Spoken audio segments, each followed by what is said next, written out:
Քիչ առաջ ձայների խիստ գերակշռիր հարաբերակցությամբ Եվրոպական խորհրդարանն ընդունեց Ադրբեջանին դատապարտող և հայ ռազմագերիների ազատ արձակում պահանջող հերթական բանաձևը։ Հույդա Հայդատի Եվրոպայի գրասենյակի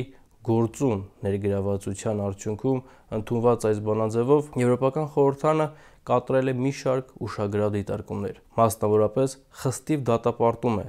հայ ռազմագերիների, այդ թվում Արցախի նախկին ռազմաքաղաքական ղեկավարության նկատմամբ իրականացվող դատավարական գործընթացները, դրանք որակելով որպես կեղծ, իսկ նրանց բանտարկությունը ապօրինի։ Քննադատում է հայ գերիների իրավունքների կոպիտ խախտումները և պահանջում նրանց անհապաղ ու անվերապահ ազատ արձակումը։ Այս բանաձևն ունի մի շարք այլ հատկանշական դրույթներ ևս,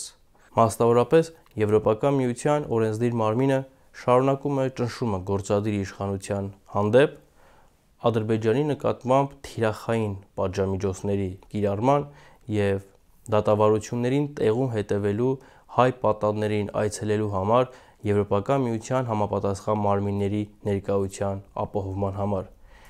Ինչպես նախորդ մի շարք բանաձևերում, նաև այստեղ Եվրոպական խորհրդարանը Եվրոպական միության գործադիր իշխանությունից պահանջում է կասեցնել 2022 թվականին ստորագրված էներգետիկայի ոլորտում ԵՄ-Ադրբեջան փոխըմբռնման հուշագրի գործունեությունը, իսկ ԵՄ-Ադրբեջան հարաբերությունների իրավապայմանագրային հետագա զարգացման համար ի թիվս այլնի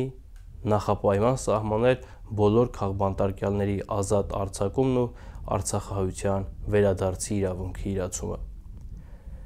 Եվրոպական խորհրդարանի ներկա խիստ օբյեկտիվ դիրքորոշումից հետո անհրաժեշտ է, որ Եվրոպական միության գործադիր իշխանությունը սկսի գործել Եվրոպական խորհրդարանի քաղաքական դիրքորոշումներին համահունչ։